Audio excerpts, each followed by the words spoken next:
Hi, I'm Lily, And I'm Somia. and we are both second year college students. Let's talk about birth control.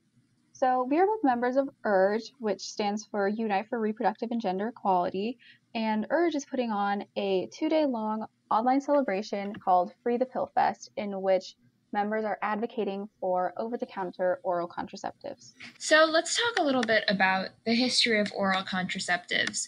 Now, these ideas popped up all the way back in the ancient Greek and Egyptian times. However, around the 12th century, all of this contraceptive knowledge began to vanish because women were afraid to share knowledge because they did not want to risk punishment or being accused of witchcraft. And that was sort of the norm until the 1940s and 50s when Margaret Sanger began to closely follow scientific research on birth control. And they gained a lot of funding and worked with the Planned Parenthood Federation of America. In 1953, they were finally able to produce an oral contraceptive based on synthetic progesterone, which is also one of the hormones used in the birth control drug today. There are two main types of oral contraceptives. Yeah, there are also emergency contraceptives, but that's not our focus for today. So, two of the most commonly used birth control pill types are combination pills and mini pills. So, combination pills have two different hormones, and mini pills do not. Mini pills only have progestin, combination pills have estrogen as well. And so different kinds of people will want to use different kinds of pills. So for combination pills, you are better to use those, if you don't smoke, you don't have any blood disorders, you don't have like high cholesterol or increased risks for heart attacks. But if you do, mini pills can be the answer since they are only one hormone. And they also, can help for people who might get certain migraines or have other health conditions that might be affected by multiple hormones. So, birth control pills can vary in cost depending on the brand, the kind, and the availability. So, with insurance, birth control can either be free or it can have a copay of like $5 to $15 for common brands, but then for the unfavored and non-preferred brands, it can be up to $40 for a copay, especially for some of the more expensive mini pills. But without insurance, birth control can really start to add up. It can be, up to $20 to $50 per month.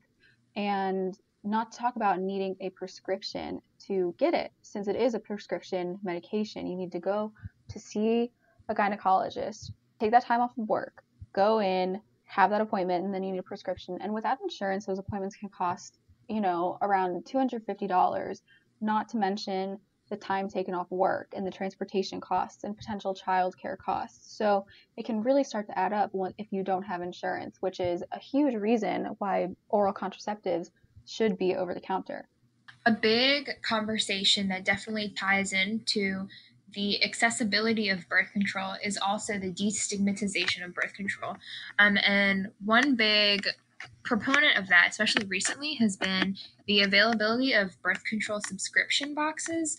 I know that I personally see little ads for them on my social media all the time. There are multiple different brands that are still, not free, of course. There are these monthly boxes, which include your birth control for the month, as well as little goodies that, make menstrual health and contraceptive health more enjoyable or as much as it can be, such as chocolates. A lot of times they provide stickers, I guess, to put on your water bottle.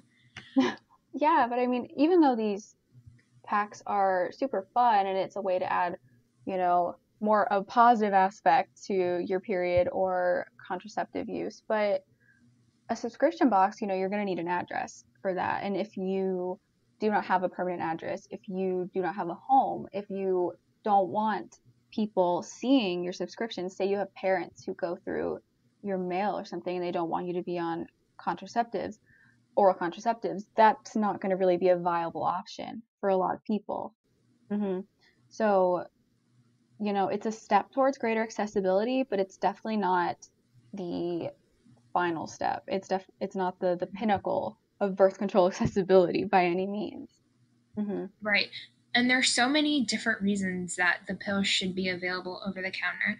Yeah, I mean, the obvious reason is to prevent pregnancy, and that's reason enough, really, to have it available. I mean, who see pregnancy, however it comes to be, as something that is the will of God or something along those lines. And that is not a belief that is shared by everyone. And so preventing pregnancy can be a really, really instrumental act for someone's life because, we are in college. This is not an ideal time to be pregnant. It could really derail our education. It could derail our future plans. Not that it has to, but it definitely adds an unplanned factor that is resource intensive and it's hard, it's stressful. Right. And even if, someone isn't in a high stress time of their life, or they're not a student, or something like that, the option or the want to become a parent should always and 100% be the choice of the person. No one should ever have Hmm. parenthood forced upon them, or should have, carrying a child forced upon them. So, that alone, it's not always about if someone's old enough. It can come down to just straight up if they want to have a kid or be pregnant, or if they don't. And that is enough for birth control to be available over the Hmm. counter. But in addition to that, a lot of times people are unaware of the plethora of other uses that the pill has, which has it has so many uses. And a lot of the times it is an instrumental drug in improving the quality of life of the people that take them. Yeah, so, I have experience with endometriosis, and it's like definitely a very bad um condition. It really makes periods hard and the rest of the month hard because you have that lining where it isn't supposed to be. And so a lot of the time before I was on birth control, I like, oh my gosh, it would just be so hard to deal with. I'd have to miss school and I wouldn't be able to do certain activities. And, I couldn't even really get out of bed without puking. And so, it's not just a little bit of discomfort. It can be really debilitating when you are dealing with that kind of constant pain and nausea or um, headaches or really, really terrible bloating and fatigue and also the mental side effects, um, not just endometriosis, but PMS in general or others like reproductive health issues, they can really take a toll on your emotional and mental health because yeah, you can get, mood swings, but experiencing pain that is so prolonged, it's so tiring and it can be pretty isolating, especially when you have to kind of pull yourself up because you can't really participate in society um, when you are experiencing these symptoms. And, once I started taking birth control pills, I wasn't missing school. I was able to do a lot more things. I could stop taking unhealthy doses of painkillers. There are so many adverse effects from having untreated health issues that the pill can really, really take care of in a lot of ways. Yeah, and there are just so many other diseases or illnesses that birth control can help with. Endo is one of the main ones. In addition to that, there is PCOS, PMS, and PMDD relief. It reduces cancer risk a lot of the times. Menstrual migraines. It helps prevent anemia. It can help regulate and control your menstrual cycles. So this whole, massive list of reasons, along with just pregnancy preventions, means it's more than enough to be, an essential drug in improving quality of life in so many cases for so many people. I mean, what else are you supposed to do when you don't have any treatment? I mean, hot water bottles and exercise and diet, they help, but sometimes sometimes the pain can be a little too urgent. Yeah, a lot of the times, especially for people with like the aforementioned endo-PCOS or just bad enough menstrual cycles, none of those other measures will ever be enough to completely improve your quality of life the way the pill will. I understand not wanting to introduce a medication they're gonna have to take every day for your life. So a lot of people don't want that. I know people are concerned about, pill pushing and whatnot, but their medication can be pretty good and it's a whole lot safer than accidentally overdosing on Benadryl or Sudafed from, the drugstore. Those can be dangerous drugs, and they're available. Sometimes some of these drugs are available to minors, and it definitely makes more sense to have a drug that is so beneficial and can help so many people available without all these loops and all this red tape. All this red tape, right? Especially because the main groups at risk of, I guess, unplanned pregnancies are also the ones who are less likely to be able to acquire oral contraceptive through its usual route with a prescription.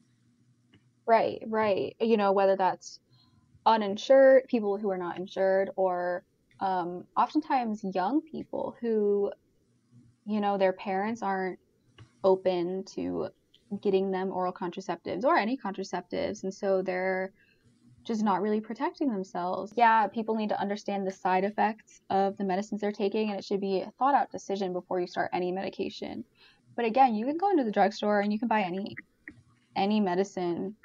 I mean, I don't know about you, I've never picked up the phone, called the doctor's office and been like, hey, is it okay if I take this Claritin today, And another important point to mention is that the American College of Obstetrics and Gynecologists, as well as the American Academy of Family Physicians, are all in support of making the pill over the counter without age restrictions.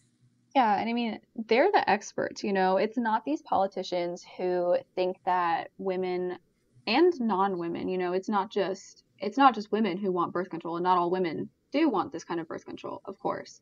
But a lot of the time the discussion is centered around women, and politicians, they'll say that women, aren't they just don't really need the control of their body. They can't take responsibility. We were looking up quotes. A quote from a politician said that birth control makes women crazy and unpredictable. Not true. That is not true. Physicians, they're the experts. They see people's health and their lives, and these are more involved specialties that deal with people's daily functions, and they develop these relationships with their patients throughout their lifetimes, and they can make pretty informed decisions about what is good for their patients and what is not, because that is what they have trained to do, and that is what they do professionally. They're the ones with all the facts and all the knowledge for what really works. There is so much research about oral contraceptives. It's just so ridiculous that non-experts who, have not really had their reproductive rights challenged are trying so hard to squash any kind of availability and accessibility and equity in reproductive justice. So I think that this is just such an important topic that more people should be considering, because, I think it kind of goes unquestioned. Like, okay, to get your birth control, you go to the doctor, you get your subscription, or like you go to a subscription box or whatever. But then once you start hearing that some people are trying to advocate for over the counter birth control, it's like, oh, like, yeah, that kind of makes sense.